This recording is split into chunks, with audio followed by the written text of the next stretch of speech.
Delayed retribution. The first 3 years of my marriage were great. The next 8 years were okay, and the last 8 were miserable. There was no good reason why I put up with it. I don't know if it was because I was hoping that things would get better, or if it was because I was just too damn lethargic. Marcia and I were married right out of high school. I laid bricks, and she waited tables, and we made it work, at least for the first 2 years. The next year, things changed, and I didn't even know it. Of course, I knew she was pregnant, and of course I thought it was mine. In fact, I didn't find out that my daughter wasn't mine until 8 years later. As Claire grew up, the relationship between Marcia and I deteriorated. It wasn't a sudden thing or a specified thing, just a slow eroding away. Marcia stopped working when Claire was born.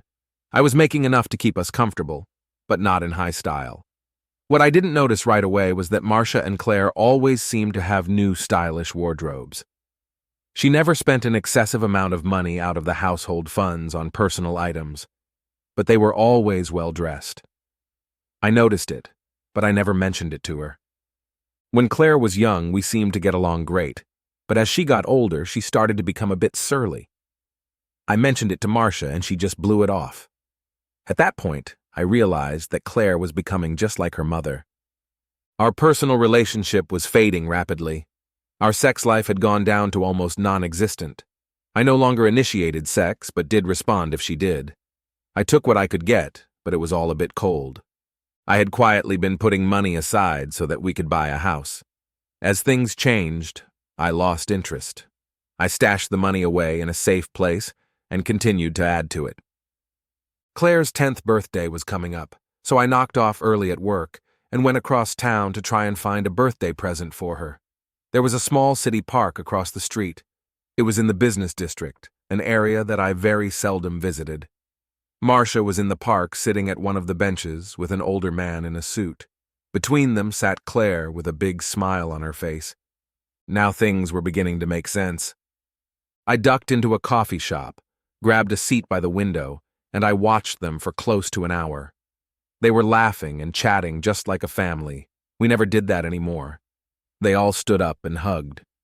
The stranger gave Marcia a kiss on the cheek and waved goodbye as he crossed the street. I followed him a short way until he entered the Barclay building.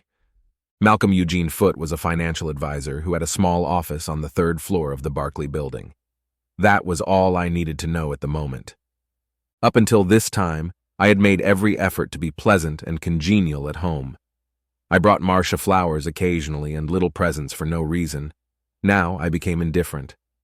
I mentioned to Marcia that I was having trouble sleeping because of a back problem I suddenly developed. I got a new mattress and moved into the spare room. Marcia did not protest. Claire's birthday came and went. I did not get her a present, and she did not seem bothered by it. In fact, it was never mentioned. My work days got longer. I was out of the house early in the morning and got home well after supper time in the evening. Marcia mentioned it a few times and then dropped it.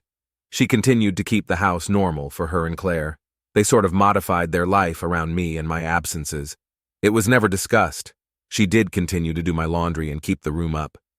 On the weekends, I took care of the yard work and any house maintenance that was necessary. All the bills got paid as usual. They seemed to be doing just fine without me. The extra hours that I worked gave me more money to add to my stash. I had meals with Marcia and Claire on the weekends, but they were quiet and somber. It was never discussed. The misery lasted for 8 years. I did not know when or where Marcia and Claire met with Malcolm again. I didn't care. It didn't matter. And then it happened. I got back from work late one night. Marcia and Claire were sitting around being sort of weepy. I stopped in the kitchen and grabbed a quick beer before heading for my room. The local newspaper was laying on the kitchen table, turned to the classified ads. That was odd, so I pulled the paper over and looked a bit closer. Surprise? Surprise! There in the obituaries was a listing for Malcolm Eugene Foote. It appeared that he had no living relatives. The funeral was being handled by Universal Crematory Service Chapel, and the estate was being settled by William Estes and Sons. Seymour Schlamp and I graduated from high school together. He went to Dickerson, and I didn't. He was a mediocre lawyer, and I was a brick mason. We were buds. Time was of the essence. I always wanted to say that. I explained the entire situation to Seymour. I did not have any proof that Malcolm was Claire's father. It was just a hunch that I had that spurred me forward. If Malcolm had no immediate family, and he had an estate of any size, he would have to leave it to somebody. Seymour thought that it would be a fun project. We decided on a child support approach. Claire was now 18. I had paid for her support for 204 months. Of course, during that time, Malcolm had spent a hell of a lot buying her clothes and stuff, but I wasn't going to bring that up. In order to make it look more precise, we decided on $900 a month. Of course, it was still just a wild-ass guess.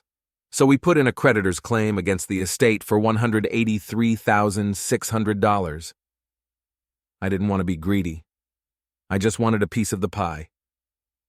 One copy was sent to probate court and one copy was sent to William Estes and Son. Seymour wanted to also set me up for a divorce, but I declined. Malcolm was cremated. I don't know what happened to the ashes. 2 months later, Marcia received a letter from William Estes and Son concerning the reading of the will for Malcolm Eugene Foote.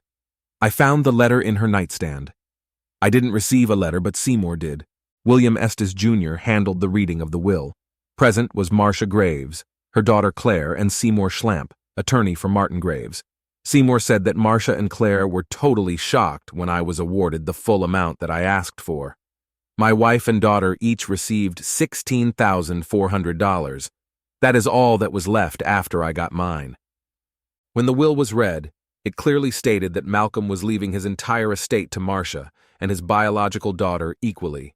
That, in itself, was sufficient to prove paternity. Surprisingly, nobody challenged it. I never divorced Marcia. I moved to Chattanooga and bought a new pickup truck. I have a nice little stash of money put away. I found several local contractors that were more than willing to take me on for small under-the-table jobs. Now I can move forward.